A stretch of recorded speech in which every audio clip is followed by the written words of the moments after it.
What's going on, everyone? Happy Tuesday. It is Tuesday. It is February 10th, and I believe this is episode 134. Zach, don't say anything. It's episode 134 of season 2. But we appreciate you guys. Thanks for joining us. Sorry for running a little bit late. I know we're usually live at 3. At some point, I'll be able to have more conversations of why things are running late, but now's not the time. Because you know what? You want to talk about baseball. You want to talk about moves. Guess what? A move happened, but it's not a Baltimore Orioles move. Got you there for a second. But we are going to talk about it. Justin Verlander's going back to where it all started, the Detroit Tigers. And that's not really the biggest news there because you thought, okay, maybe that's an outside shot with the Orioles.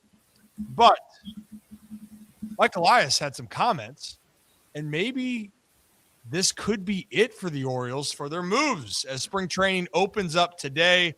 We'll explain all of that. And on top of it, I got to sit down with Coach Newberry, head coach down there at Navy. And guess who the new safeties coach, where he came from? Well, he came from the Naval Academy. He was Coach Newberry's defensive coordinator.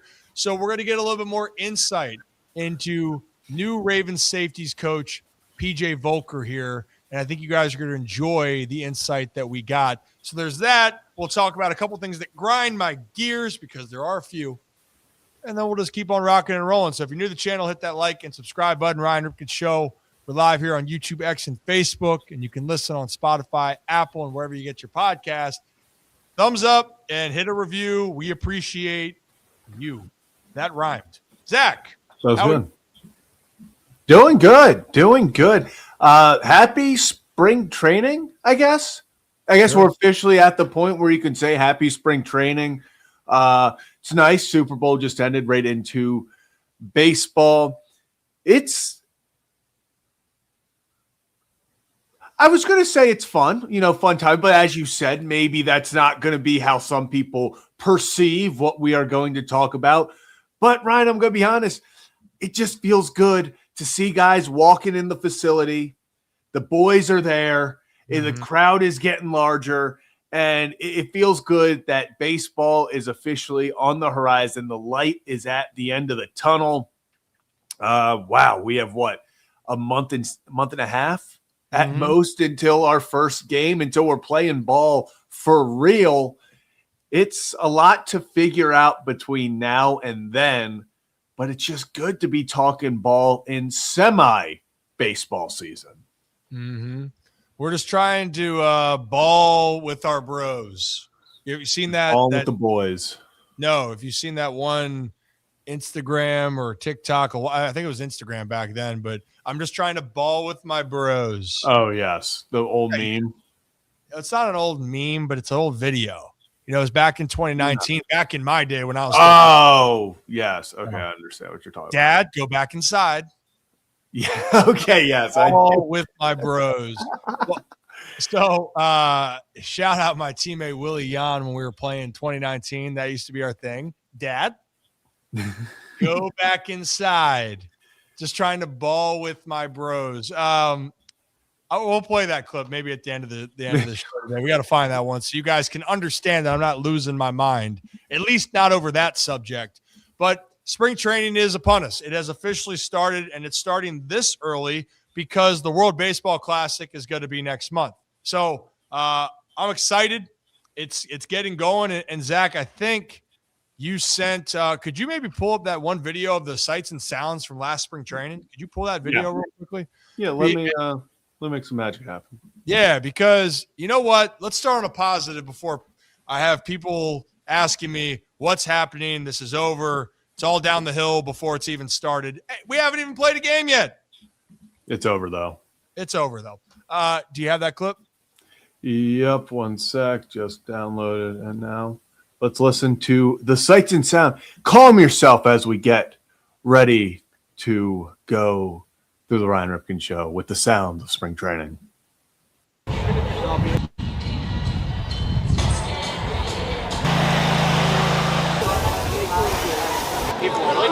Oh, yeah.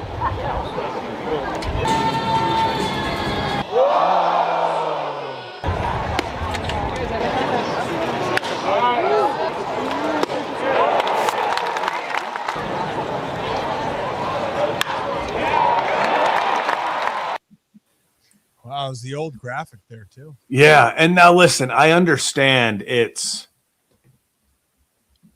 like it's obviously an old video, but there's just something about hearing the ball hit the catcher's mitt, hearing the bat hit ball, and just the crack of the bat. Guys making contact, guys making plays, striking people out. Like it just, I'm so ready for that first. Maybe it's Shane Baz, maybe it's Kyle Bradish, maybe it's Dino. That first video of the pitchers throwing a bullpen, and you get that sound of it hitting the mitt. I can't wait. This is the stuff you live for in this kind of dry period of sports every year. Yeah, how about that? This is while it's the down period, technically, this is the feel good, because you're going to see these videos and photos from down in spring training. You're going to get that feeling. You're going to have that feel of excitement, maybe some anxiety, but usually right now it's supposed to be a good feeling. But I understand that's not how everyone is feeling in Baltimore, because, well, that checklist, Zach, of getting a ace, top of the line rotation guy.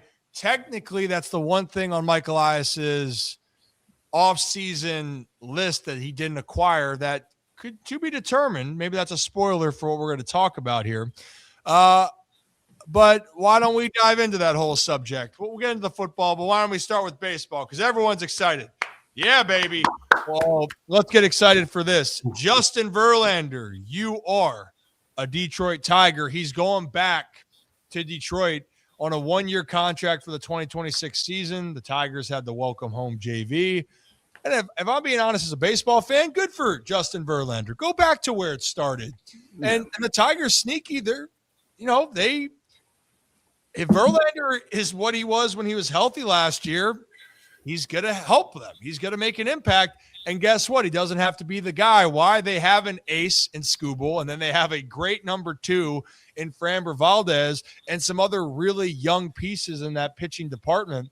So the Detroit Tigers, Zach, all of a sudden, while some maybe had them pegged as maybe the favorite in the AL Central, I still think it's going to be very interesting with them and the Royals specifically, and the Guardians. Can't count them out. But this is another move for a team that Detroit was going wire to wire with the Mariners in the playoffs.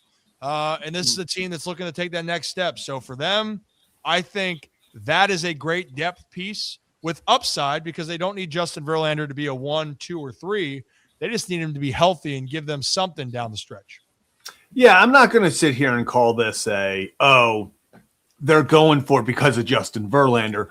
But I will say it feels as if the Detroit Tigers, once the arbitration hearing got underway with Tarek Skubal, it was almost like something flipped. They were like, okay, he's getting $32 million this year. I don't think the Tigers, now I could be wrong, I don't see them retaining Skubal long term. It feels like there's going to be a bidding war next season that is going to get uncomfortable for anyone who is reading the numbers, let alone offering them. Mm-hmm. So I think instead of the Tigers, a lot of times when you see a guy like this, even let's take a Freddie Peralta, for example, when a team has that frontline guy who's going on an expiring contract, it's do we move him? And it seems like the Tiger, they looked for a little bit. They saw what's out there. What could we get? Clearly, they didn't like it enough to take it. And so they said instead, hey, screw it. If we got Skubal for this year and we don't know anything after, we might as well go for it. Let's go get Framber Valdez. Let's go get the depth of Justin Verlander. Obviously, that offense, hopefully you get some more pieces that step up. Fell off big time in the second half. But, hey, through what?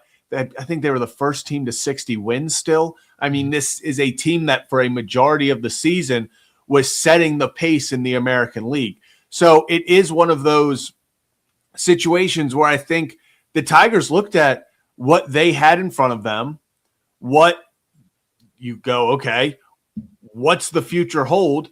And instead of saying, hey, we're going to toss it in, we'll trade Tarek over the offseason and then we'll just see what happens. They're saying, hey, We got a guy that we know game one of a series, we feel confident we're winning 99 times out of 100. You get Framber. Now you're feeling good about game two. And it's like you go from there. I mean, we'll see if Jack Flaherty steps up. I like this is good for baseball. When a team has top talent on expiring deals and instead of just automatically saying, nope, we're out, someone else taken, we'll just take prospects. They're saying, you know what? We'll go for it. And if stuff is stinking in the first half, we can still trade Tarek and we got 2 more years of Valdez. So I like what the Tigers are doing.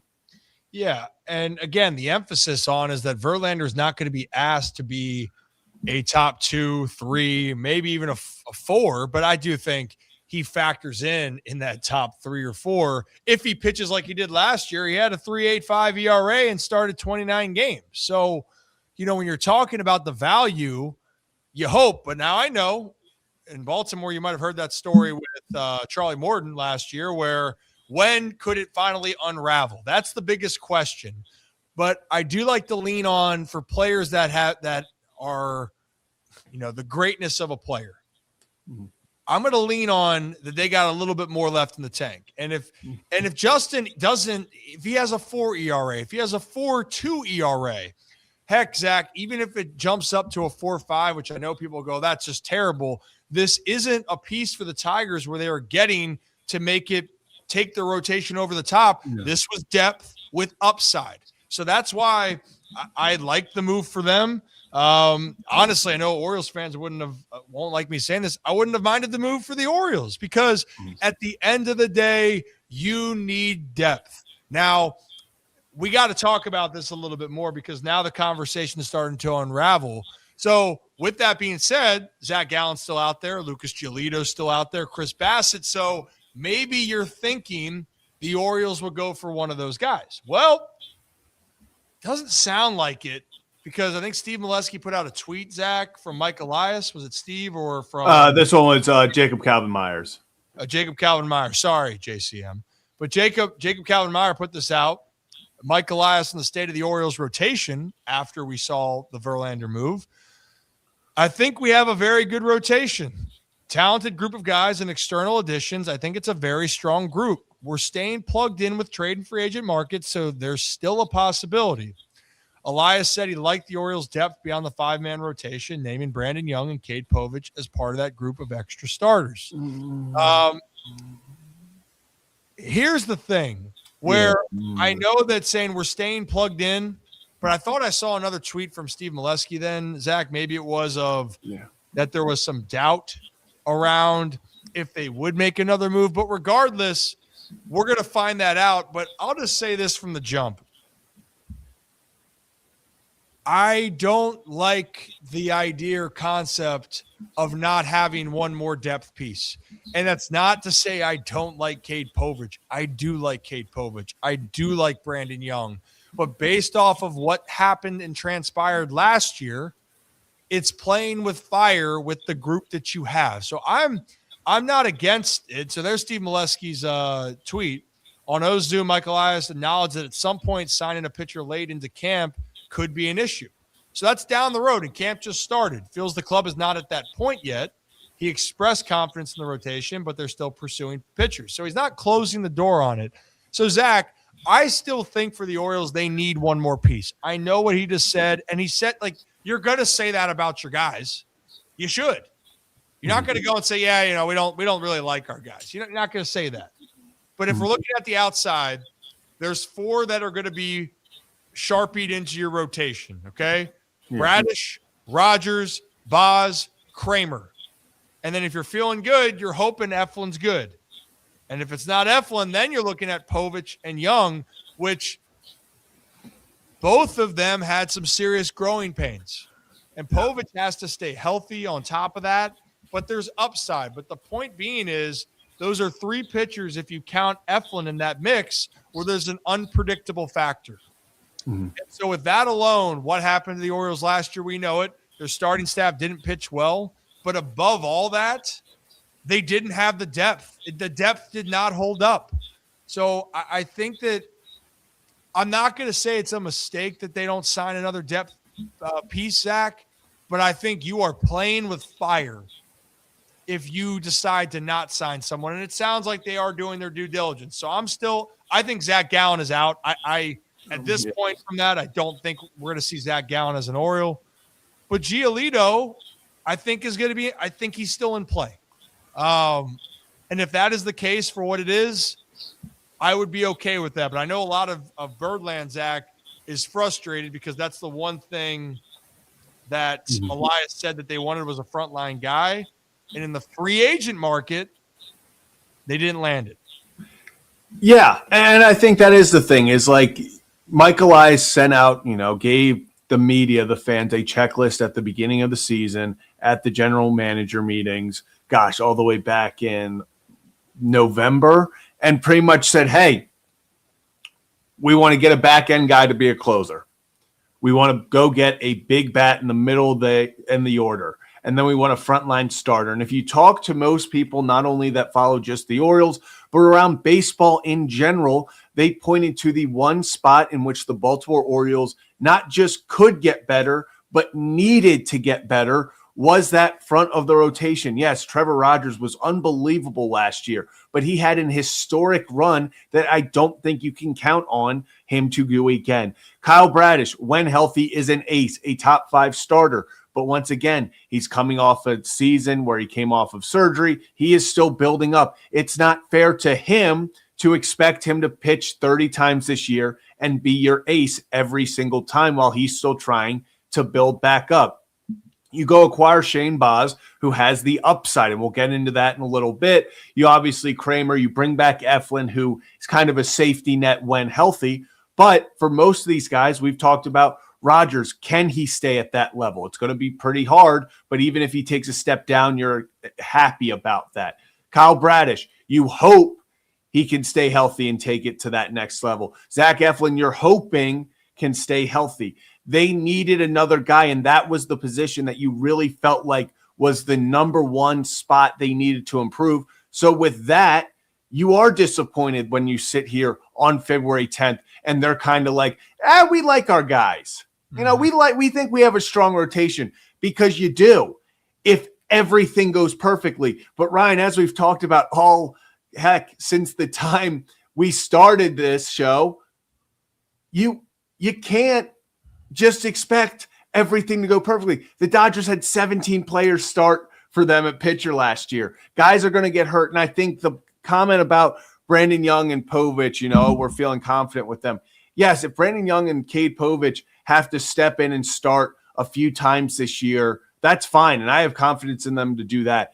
But if suddenly they have to get thrown in the rotation for 15, 20 games, that's why you got to go get a Giolito. Because if something like that happens, someone goes down, they're missing a few months, you need a guy to make sure that your 1 through 5 stay as solid as possible. And if you're not going to get that front end guy like a Suarez, like a Framber, like a Michael King, Dylan Cease, all of those guys, you got to make sure at least the depth and the back end of your rotation is as solid as it gets. And I think that's where they are taking the risk, like you said, because one guy goes down for an extended period of time, things could get a little murky in Baltimore with that rotation. Yeah, look, there's so much that can happen here, but this is the worry, when you go into a season. It's the unknown. And it's more of an unknown, and it's more of a worry because of the situation that happened last year. It's recency bias that you get hit with. And that was something that stings, but this is a whole new coaching staff. You're going to try to create a whole new infrastructure and culture of how you're going to play the game. And I know that we're looking at the numbers and the guys that the Orioles have, both they could be long relief or bullpen arms. And I saw about Tyler Wells, Albert Suarez, Povich, Young. But here's the thing. I don't like to have guys be stuck in the middle. I don't. So like Tyler Wells and Albert Suarez, Wells is preparing to be a bullpen guy. He should not be in the equation to be a part of your depth. Yep. Because I don't think people sometimes understand this. It's not that Tyler can't do it. It's not that Albert can't do it.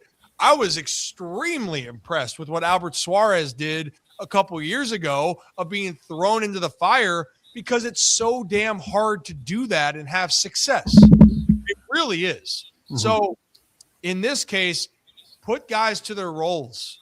And if you have them in their roles, it's going to allow things to work out better. Now, the one part then where this could happen, but I know it's not going to feel that way for Orioles fans because it's to be determined, is could the Orioles have acquired a top of the rotation type of guy already? There is a chance. Why? It depends on what Shane Baz becomes. So Craig Albarnez was asked about Shane Baz earlier, and I think there's the quote from Jake and Calvin Meyer. So Albarnez on Shane Baz's upside. Baz's upside is a Cy Young Award winner, end quote from Albarnez. And I agree. I've seen Shane Baz. I saw it up close and personal in AAA. I know what the dude's capable of. And if you look at his numbers and what he did before he had Tommy John, there was a lot of things to be excited about. Now, last year, playing in Tampa, or I should say in Tampa, but in Yankees, in George Steinbrenner Field, Yankees spring training facility, it didn't go very well, and his home numbers struggled. And overall for him, he had a 4.87 ERA, which that was a struggle. But the bigger thing for me was he got through his Tommy John year, and that was or post Tommy John. That was 31 starts. And if you want to go back to the previous years, he had 14 starts in 2024 before going down, and he had a 3.06 ERA. So the guy, the upside is there, but here's the problem. We don't know that right now, what he's going to be. And that's the other question mark with it. And that's why it goes back to this. And I'm going to keep saying it. Depth is going to save you when you have a leak in the boat. You can be able to continue to take out water, or you can be able to fix it up if you have the depth. But if you don't have the depth and things go wrong, this boat's going to sink quickly. And it's not just about the starters here. And I believe the bullpen is easier put together, Zach. I've told you this. The bullpen is not this crazy sequence because it's easier to find bullpen pieces than it is to find starters. And if you don't believe me, go look at what's happened over the years. Take out a closer, right? The closer position's important. You got Helsley, right?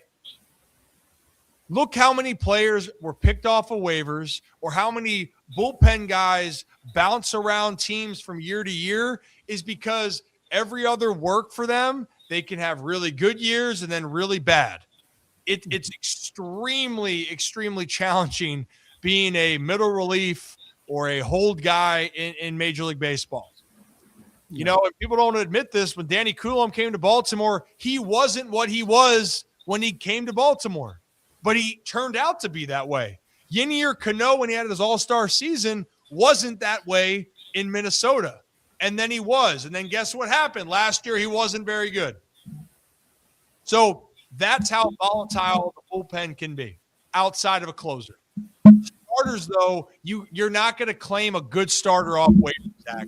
That's my part. You're not going to find that depth piece that someone's going to DFA and you're going to pick up and he's going to be this great story for you.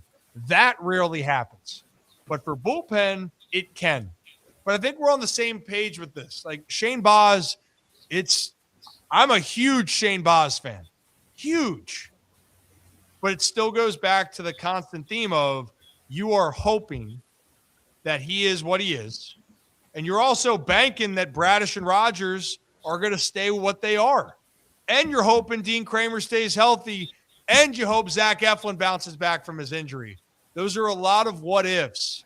And I'm a very positive guy. But outside of that, do you feel comfortable if one of those five in your rotation goes down?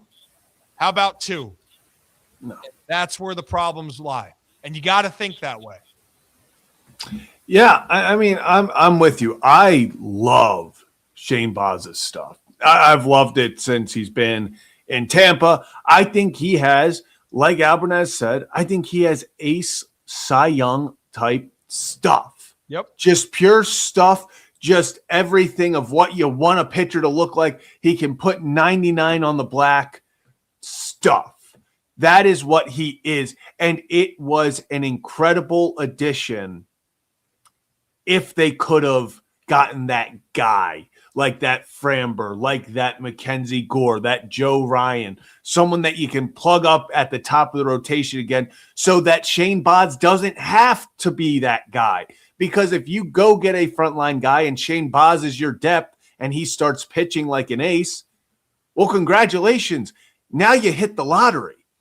But now, Ryan, kind of what we've been saying, I think the issue lies in you're relying on question marks and you're hoping it goes perfectly. You're hoping everyone stays healthy. You're hoping Shane Baz pitches like you and I think a lot of people think he can, but it's a whole lot better when you're not relying on guys like that to take the step. And it's just more of a, hey, if it happens, then we're in great shape, but we're prepared if it doesn't. It kind of feels like the Orioles are banking on it happening. And when it comes to the bullpen, I agree. For the middle relief innings, they're going to be able to find guys, see what Suarez is like, see what Wells is like. Personally, I would still like to get a late inning guy that can be a little bit of a bridge between Kittredge and Helsley. I think they're still missing one back inning guy. Obviously, those guys can develop, but same sort of thing. I think you're one injury from one of the back end guys in the bullpen away from that getting shaky as well. So, figure out whether it's going to get a starter, whether it's going to get a back end reliever. It feels like the Orioles can't be done. They need at least one more move for really this team to start to be put together. And we've talked about trades for so long because we're like, hey, there are all these first basemen. Like you can't have three first basemen at spring training that are, three right-handed power hitting first basemen. Currently, that's what's happening. We'll see if maybe we have a position change, but it feels like this was I don't want to say this was not a part of the plan, but I don't think if you would have asked the Orioles 3 months ago where they'd be right now, I don't think they would assume that they'd be without a top-end guy that they've acquired and that they'd still have all three of their first basemen currently on the roster without a move being made. Yeah, I mean, there's the things that they have to sort out here is, the number one priority is you got to go with the guys that you have, and you got to make sure they're ready to go. That's number one.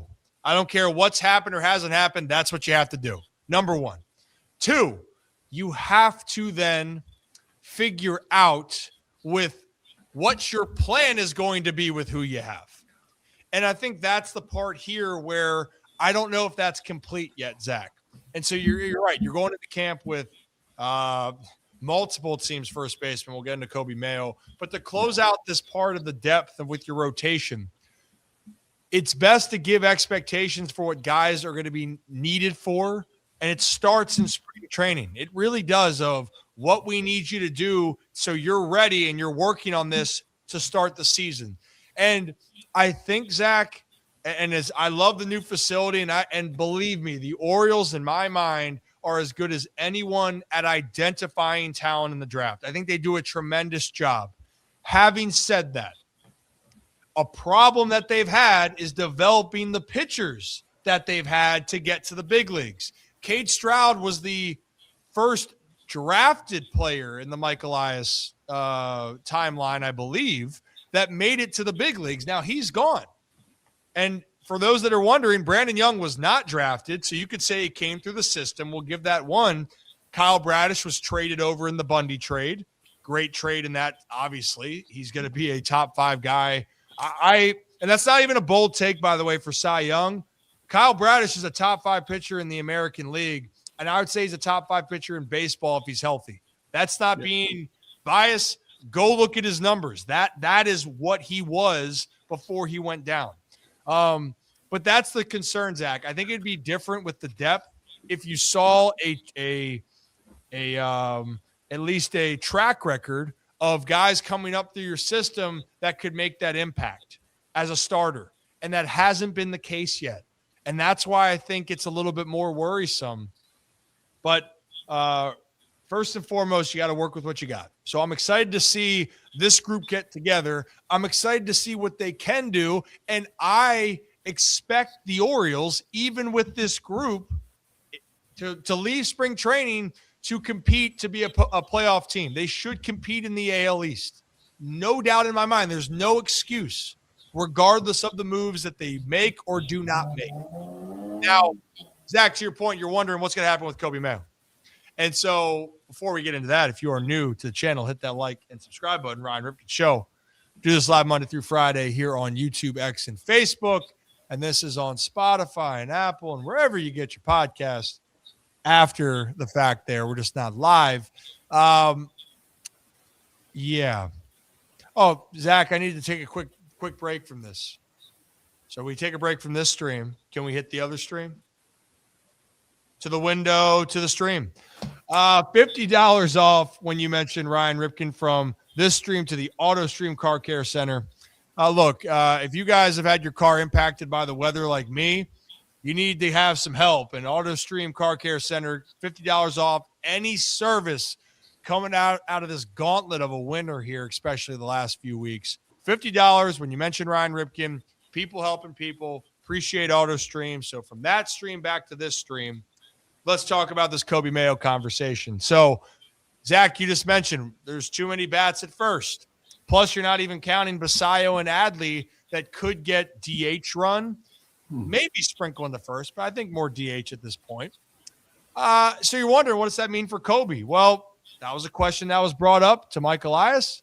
And Andy Koska tweeted this out from Mike Elias saying Kobe Mayo's focus will be first base, but that the coaching staff will talk to him about the possibility of additional positional focus, such as a corner outfielder. So paraphrasing, they ain't going to focus on the outfield. Right now, it's not the focus. It ain't going to happen. It could, but it doesn't look like it. So if that's the case, Zach, then you're wondering, like, something's got to give. Because if we're looking at this part, Taylor Ward needs to play every day. Looks like Colton Cowser's going to be your center fielder. No. And then Dylan Beavers needs to get a lot of regular run. And then, by the way, you have Tyler O'Neill that's got to factor into this equation. You know, you're paying him. Yep. He's a bona fide big league hitter when he's on the field. That's a big if, but that's the truth. So, yeah, man, I mean, I really don't know what to think of this situation anymore. It's gotten to a place where I know for a fact, because if I was in the position Kobe was in, I'd sit there going, and even Mountie, like, where do I fit in? Yeah. I don't have that answer right now. I don't think, and I don't think the Orioles have that answer. And that's why I think we got this answer from Mike Elias, because I don't think the O's know. Are we suddenly going to try Kobe back at third? Are we going to try the outfield? Like we've already said, Pete Alonso, dude posts up about 162 games per year at first base. So you're not going to be losing a lot of time or getting a lot of time there.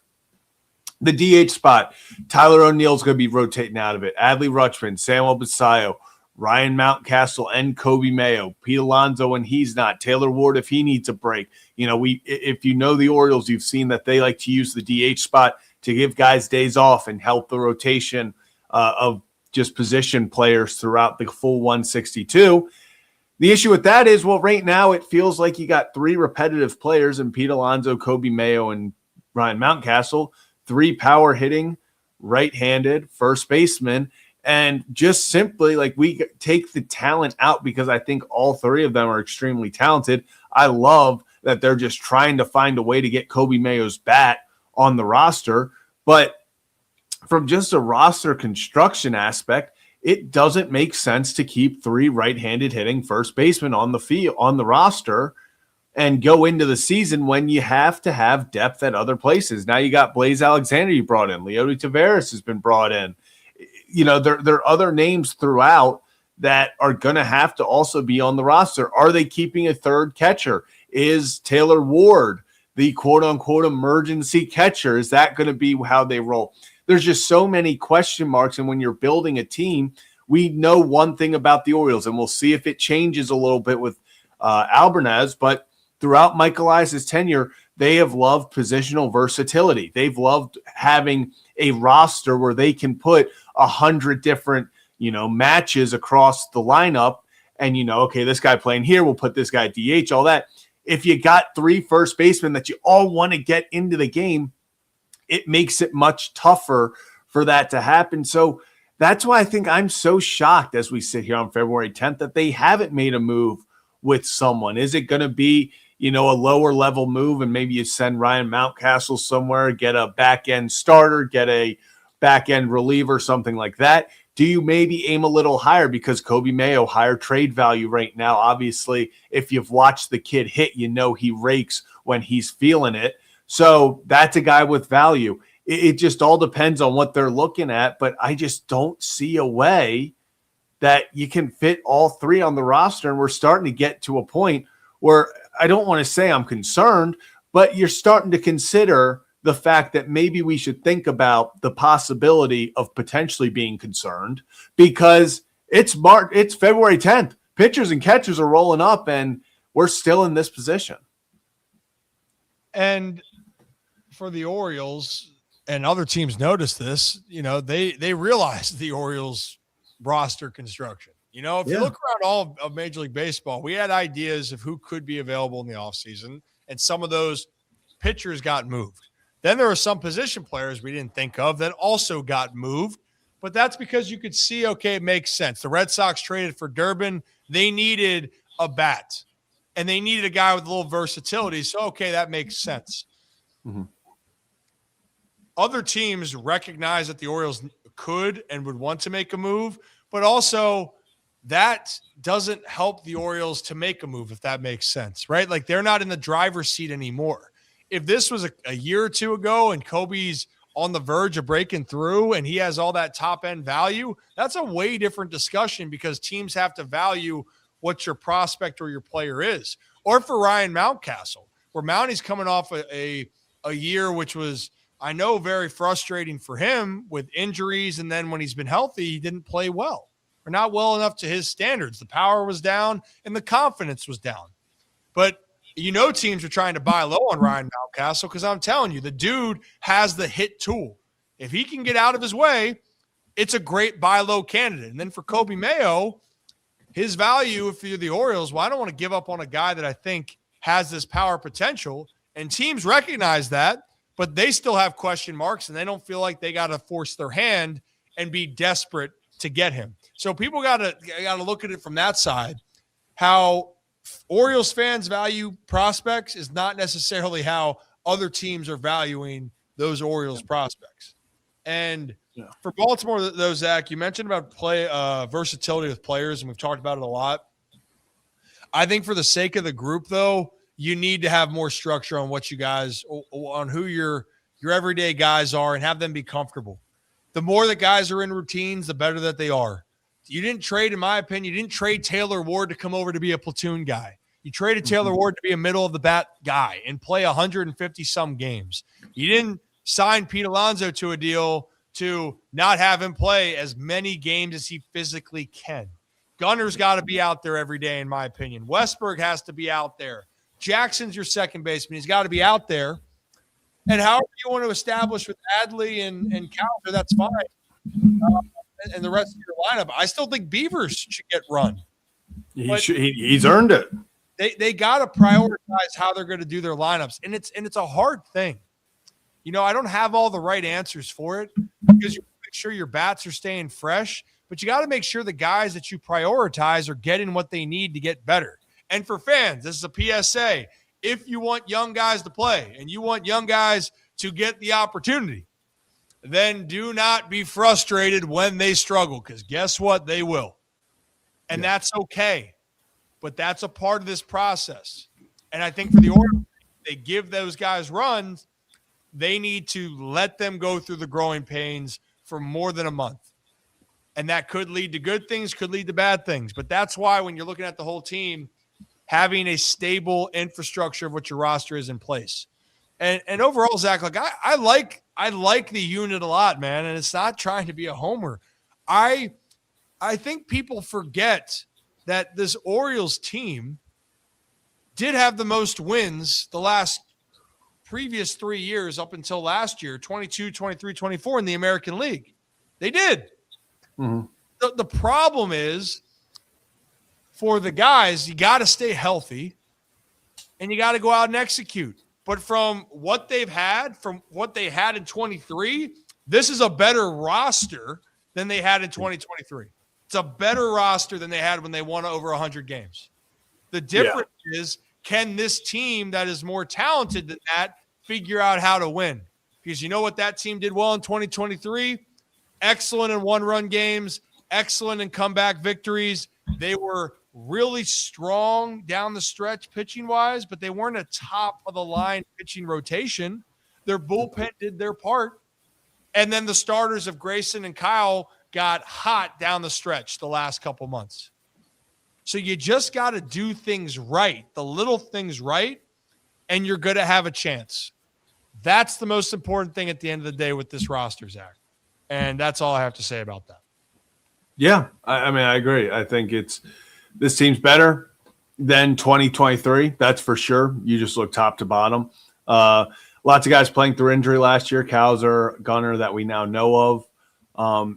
Getting healthy and just going for it is going to be so key. Having guys like Westberg stay on the field, even if they go out and get a frontline guy, let's say they make a trade and get a frontline guy, this team is still going to live and die by how and go as far as this young core takes them, as far as Adley, as far as, Gunnar, as far as Basayo, as far as Westberg, Cowser, Jackson, all those guys, they perform.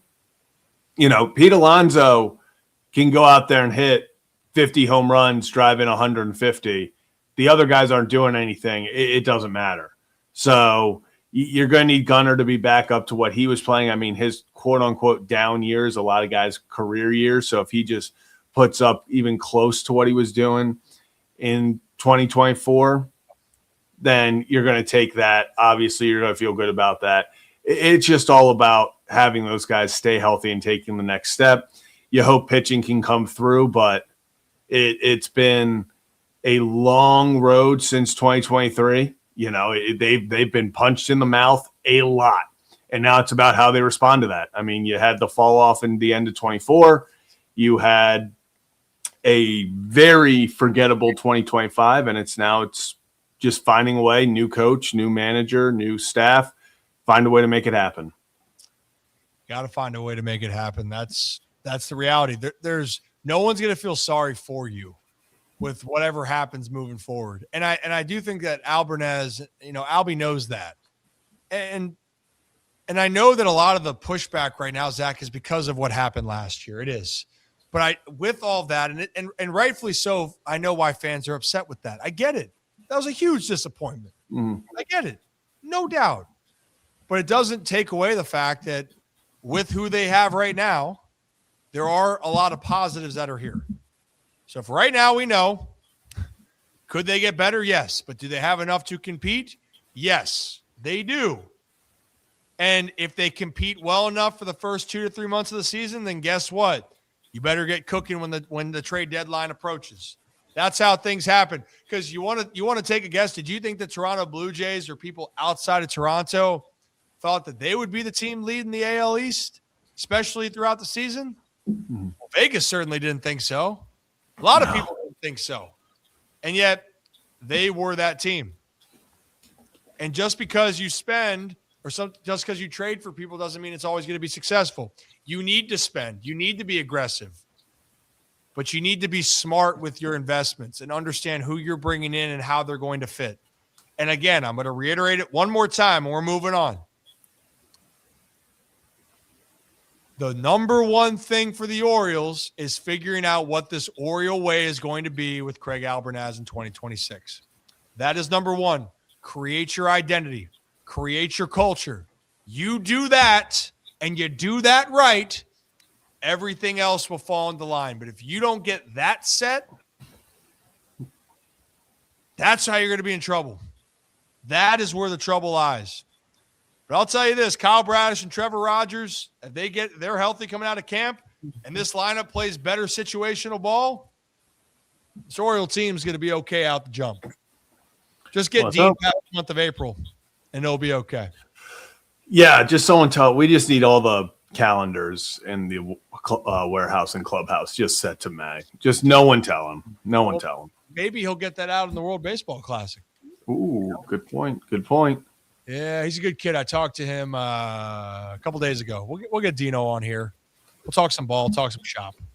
He's a good kid, and you guys are all good kids. And our channel members, the good kids, better kids, appreciate you guys. If you want to be a channel member, click that join button. We did a Rip After Dark the other night with Rocco. We give you more exclusive behind the scenes. And, guys, there is a guest we might be having tomorrow. It's a pre-recorded. I know it can't be live, but you want to hear about it, you want to see it first, well, stay tuned for who that could be, because we're going to confirm that after the show. So appreciate the channel members. Zach, we're going to get into some foosball in a second, but can I tell you what kind of grinds my gears for today? Because it's Tuesday. What grinds your gears? What grinds my gears is, again, it's weather related, but what bothers me is, in this case, I came home, 65-degree weather, it's -6. I'm battling a little something right now. You know, I'm playing it under 100%. You know, I might be at 80, 85, maybe even 75. I don't know. But I'm here. I'm fighting. But the thing that I hate is still this ice on the street is blocking parking. And then there's people putting chairs out in the street. And I get it. If you work for that spot, that's fine. But I also kind of think, like, and there's enough spots. You know, I didn't put a chair out in front of my spot, Zach, but guess what happened? Someone took my spot, and I'm sitting there going, dude, I know you were in the park. Why is there chairs still in that spot that I parked in? You know what I mean? Like, or sorry, I parked in a different spot, and that car that was in the chairs parked in my spot, and the chairs are still blocking it. What the hell are we doing? You see, I feel like there's an expiration date on the putting the chairs out.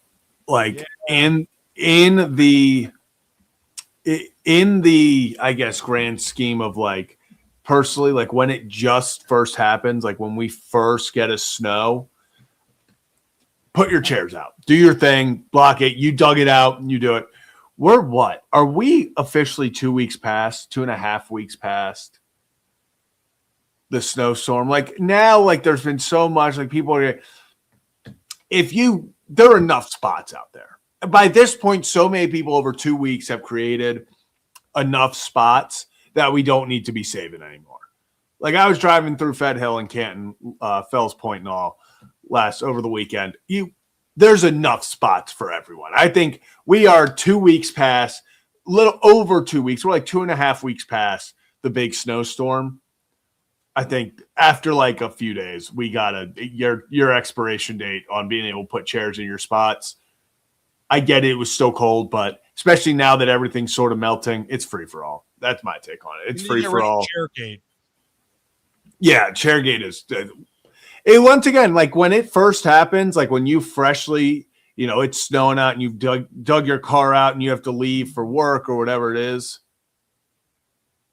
I get it. You want to make sure your spot's still there. 2 weeks after, there are enough spots. Everyone, like I wasn't going down a lot of streets in Baltimore where the snow was blocking the spots. At this point, it's pretty much all pushed onto the sidewalk, which is a whole other thing. But I digress.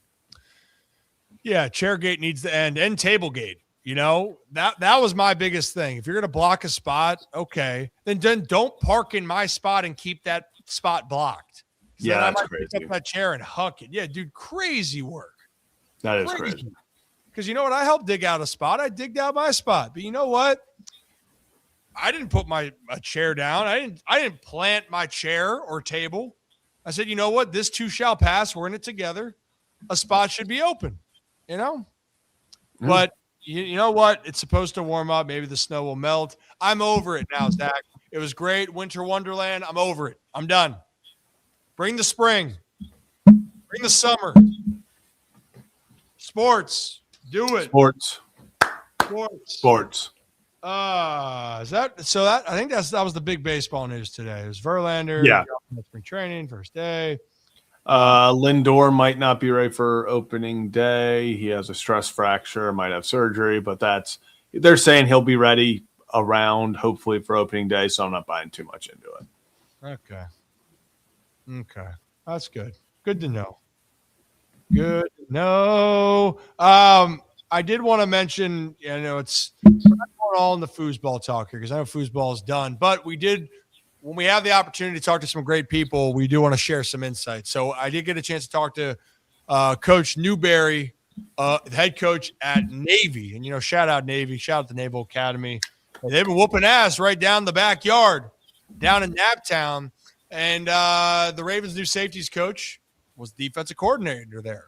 So I wanted to ask Coach Newberry, and we'll have more from Coach here after the show and throughout the week, but I wanted to ask him about PJ Volker, about what you can expect for him or just the person that he is.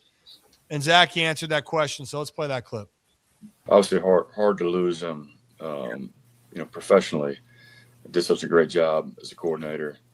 But on a personal level, PJ and I have been together for 10 years. When I came here from Kennesaw State, I was able to bring him with me. And so I had a lot of success there at Kennesaw together, and then obviously some success here. But, if there's one thing I've done a good job of as the head coach is surround myself, to your point, with really, really good people. Right? You want to find great coaches, but what kind of people are you bringing into your organization? Do they have the same values that you do? Are they getting the coaching for similar reasons? Are they staying in coaching for similar reasons? And there's no better person in our on our staff than PJ Volker. But phenomenal football coach, hardworking, detailed, family man, and that's where his priority is. But just a phenomenal human being. One of my very best friends, which makes it really hard to lose him. Fortunately, he's not moving across the country. Right, they're going to stay relatively close, and an opportunity is unique for him. It's a great opportunity to go to work for Jesse Mentor, which I think you maybe know is one of his best friends. Mm-hmm. Went to school together. I've coached together previous stops. But for them not to have to move their girls out of the school that they're in, it's going to be a little bit of a commute for PJ. But the Ravens are getting a great one. He's a guy the players are going to love. He's going to pour into those guys. He's a servant leader, just a phenomenal coach in person. I always like to go back to the character part first, and what are you getting? And you can tell from a professional standpoint, it hurts because he really values PJ as a defensive coordinator. But it's about that integrity, that character that you feel that players are going to buy into, and they feel that they can put faith into him. So I'm excited for him. And, yeah, dude, I don't underestimate the dynamics of family. Staying in the area while making this seismic move from college to the NFL and not having to actually relocate is big. Mm-hmm. But it was great to see. And Coach Newberry and Navy, they'll keep going. But, Zach, sounds like for Minter, one, hire your friends, and that's a true thing. You work with people that you like. And then it sounds like we're getting another young mind here that is going to keep shaping this new Ravens outlook. Yeah, and I mean, the biggest thing is when we've talked to pretty much anyone who has worked with, honestly, Jesse Minter or any of the new assistants that he is bringing on board, the first thing they bring up is relationship building and how much the players connect with these new coaches. And I think that's something that was almost a focal point for the Ravens when building out this new staff. And I'm not taking any shots at the previous regime and saying that, they were all the players hated them, all that. But you felt like at time there was a communication issue. Maybe there was something going on. It feels like the relationship building is going to have a bigger effect than maybe what people think. Because, yes, the X's and O's, those are awesome. Those are important. But having that trust to know your coach is putting you in the best situation possible so that when it comes to being on the field, you're going out there and doing what's natural. You're doing your thing. You're not thinking about, why are we calling this? Okay. You have that relationship. You have that trust that you've built with them. And that's kind of for a lot of these guys that are taking that next step. It's not going to be pulling off of, hey, I've been in this league for X amount of years. This is what I've seen. This is what I've done. It's going to be building that relationship and building the foundation for hopefully a lot of these up-and-comers to take those next steps to grow as football coaches. And like you said, yeah, it does mean a lot for guys when taking that seismic step to, hey, staying, locally, staying in the area, staying where you're comfortable. So I'm excited. I'm really happy. Everyone we've talked to loves the staff that the Ravens are putting together. And I think it's an added bonus when you hear about the relationships that they all have and how good, communicators and stuff like that. It's a lot of buzzwords, a lot of key words, but so far, talk about hearing all the right things. That's what we've been doing. Mm-hmm. A lot of great buzzwords, and you're hearing all the right things. There's only so much you can do, but what you want to hear is exactly all that, Zach. You're going into a new era, and you want to figure out who's being a part of this. And at every stage, what we've heard is rarely any negatives about the people and only these positives about what they can build. Now we're going to have to see what happens on the field. So far, it's been a very encouraging and exciting offseason in a time where things have changed pretty dramatically in Baltimore, both on baseball side and the football side, to say the least. So if you're the channel, hit that like and subscribe button. Yeah, it's just that we're in these kind of, I know the dog days of August or what happened in baseball, but it's going to kind of be these slow months in February, and we'll have more pieces as we go and have more baseball guests and have some fun and maybe still have some football guests that'll be fun and reminisce over all types of conversations. So one thing, though, as we wrap up, Zach, on the baseball side, Tomo is going to Colorado. Yes, he is. 1 year, $5.1 million, I believe. So Tomo, this just feels, hey, they signed him to be an innings eater, and if he pitches well, guess what? Mm-hmm. Traded. I feel for Tomo. This is not listen, I love Tomoyuki Sagano and his just what he's about. He's going to eat innings. The number of times last year where he'd have one bad inning, it's 3-0 in the first inning, and then he finds a way to scratch and claw 6 quality innings for you.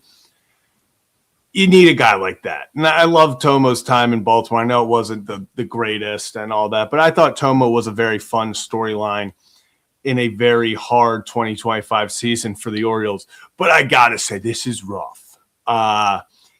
That's not a lot of velo going to a place where the ball flies. And I could see he struggled giving up home runs last year. Actually, he gave up some of the most in all of baseball. So you're sitting there, you get that. Plus, you're adding on the fact that we're in Colorado. It could be interesting for Tomo. And he plays in the NL West now. So he's got to face the superstars, which include Shohei Ohtani, Freddie Freeman, Gavin Sheets, Fernando Tatis Jr., Manny Machado, all the stars, the superstars. That's a tough division. Yeah, it's a tough division. But the superstars, shout out Gavin Sheets. I gotta go pay that good kid a visit out to that also to San Diego, but I have to find a way. San Diego. Yeah, I mean, but here's the thing for Tomo. All the jokes aside for Colorado, it's a great opportunity. He pitches well. Someone's going to acquire him. It's the lowest of risks. Actually, there's no risk for Colorado. No, this is I love this move for Colorado because he goes out there. He does his thing. You get something back for him, great. If he doesn't do his thing, we have someone eating innings, Sports, baby. Sports. But I hope the best for Tomo. Hopefully he can be able to, move the ball the way he wants. Keep that thing down because the ball gets up. Might have some long balls. But, hey, I miss the Tomo era in Baltimore officially comes to an end. It does. Until they trade for him at the deadline. God, that's going to be a day. And that's the big move. It's going to hit. It's going to hit. That's a big move. Tomo has like a 3.4 ERA. And he's Orioles give up Kobe Mayo for him. I think that's what, that's – yeah. Get the fans real hype. Get the fans going.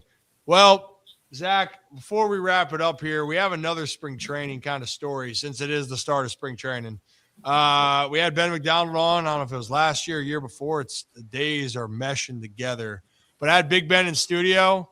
And if you guys haven't heard this story, Big Ben was an absolute menace in spring training. So here's that clip for you guys. People are going to have in their contracts they can't wrestle gators. Me and my buddies used to get on regular just bass boats. I can remember nights I got pictures of us catching 7 or 8 alligators in a night. I hooked a gator in spring training. I used to go bass fishing in the pond. So he was like a 4-footer. So I reeled him in and I thought, okay, this would be pretty cool if I could take this gator and bring it in the clubhouse tomorrow morning. And I had some athletic tape and I taped his mouth shut. Of course, he could still breathe and everything. I didn't hurt him. And I just stuck him in my bathtub overnight. And so the next morning I had this big duffel bag and I just slipped the gator in there, zipped it up, and just went into the clubhouse like I was just bringing some gear in. I unzipped it and I just walked away. And this thing eventually, of course, saw the daylight and he comes out and he's running in Sarasota at Twin Lakes. He's running through the clubhouse. Guys are out in the parking lot half naked screaming. Other guys are up on top of their locker. Rowan Heeman, who was the GM at the time, of course, he heard about it. Wildlife and Fisheries showed up. I wonder how he heard about it. Yeah. Says, Ben, listen, you just can't do that. I've invited Kevin Brown to go gator hunting several times. He just doesn't know he's going to be the bait when we go. All of that checks out for so many reasons. Big Ben, he is a menace. Love that menace. Things that are going to happen this year. We're going to have Big Ben on more, and we are going to have some crawfish etouffee being cooked in the studio. Need it. We made a promise, and we got to follow through. Non-negotiable. It's happening. Non-negotiable. So we got a lot of things to look forward to. Yeah, I mean, Zach, that's kind of it. I actually, if you guys want to vent and talk more, I'll be on the Fan from 6 to 7 talking hot stove and getting things prepared. But we do have a big week ahead of us. And tomorrow, if it is confirmed, there will be a lot more happening. And you might hear from a guest that I know if you are a Baltimore sports fan, you'll appreciate hearing from. And I'll leave it at that. When you get that confirmation, our better kids, you'll hear it first. All right? But that's all I have. And from one more time, from one stream to another stream, auto stream. Hey, now. Guys, if you're having car issues, go to AutoStream Car Care Center. $50 off for any service when you mention my name, Ryan Ripken. And if you want to see the next greatest Super Bowl ad, well, stay tuned Friday on Instagram and Facebook because your boy is back at it again. And if you saw the last AutoStream one and you liked it, well, then you might really enjoy my chops upcoming here on Friday. But I appreciate AutoStream Car Care Center. Say that 10 times fast. And I'll just say I had a little photo shoot. And yes, I do go to AutoStream. I was there actually right before they got me out of a pinch, Zach. You know that story. I told Jamie that, like, hey, it's good. I didn't. And so I called them and said, hey, can you fit me in? I have some issues with my front taillight. I need to make sure that my front tire, something's wrong there. I don't know if it's tire pressure or if it's a leak. All taken care of. Identified it in minutes. Felt great. Got it done. Whammy. And now not only do I go there for the service, I also go there to probably just have a lot of fun. That I don't know. I might have a different career besides doing this and broadcasting, Zach. I might be actor, Ryan. Yeah, I think we're gonna keep all our eggs in this basket. I think that's probably the safest bet. Sports. I will say, fantastic videos, but they were good. They did a good job. The social team over there, great ideas. They did. Okay, I don't have the music because no one's here in studio. Do. Bow, bow, bow, bow, bow. And it's a front headlight, Brooks. I get it. But for all of you, I appreciate each and every one of you. Have a day. Have a night. Have a great singing rest of your Tuesday. And guess what? Come join us tomorrow here for the Ryan Ripken Show. We got some tricks up our sleeve and a guest that you'll want to hear. Be good. We'll see you tomorrow. Right here on YouTube.